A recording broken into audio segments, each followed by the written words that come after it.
Well, we're joined live now by Russ Baker, editor-in-chief of current affairs website WhoWhatWhy.com. For more perspective on this issue, thanks for joining us here on RT. So, apart from phone records, the FBI have also extracted audio, video and emails that enable analysts to track people's contacts and movements. How widespread is this public surveillance in the US, do you think?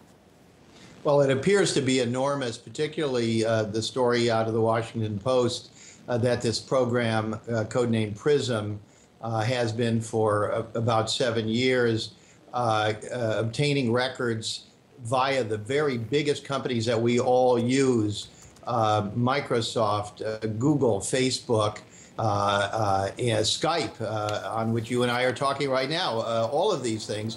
So that's a very, very important and extremely powerful thing. What they're doing there is they are obtaining access potentially to everything from emails to websites, videos, almost anything that we may be interacting with ourselves or posting, potentially they have access to. They do claim there's limitations, and they're looking specifically for foreigners doing certain things. But of course, in a situation like that, we cast a very wide net. You really have the potential to look at virtually everything that everybody does in this country and all over the world. And previously, the only members of Congress who knew about it were bound by oaths to keep silent.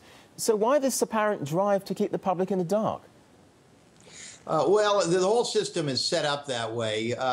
Congress are essentially victims because they don't really know anything. At WhoWhatWhy.com, we've been reporting on this for a long time. I've written a book dealing to some extent with this. The intelligence committees themselves are penetrated by people from the staffs of these intelligence agencies they're supposed to regulate.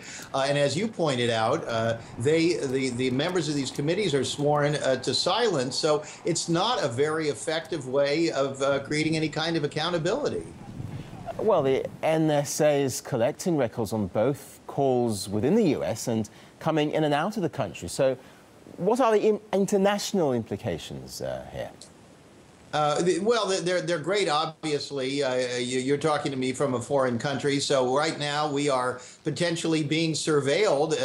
Technically, they would say that you would be of potential interest, not me, because they keep saying we don't want to look at Americans. Of course, that's kind of absurd because anybody could potentially commit a terrorist act. Yeah, I mean, all international communications and all domestic ones, for that matter, supposedly looking at the foreigners, but as we say, the reality is they're looking at all of us. They're trying to establish networks of communications and connections, but it's you know, I think the whole thing's kind of ridiculous because you're really looking for a needle in a haystack. In other words, you're looking at virtually the entire world trying to find just a handful of plots, and as we know, many of these plots themselves turn out to be much more complicated, with FBI informants involved right from the beginning.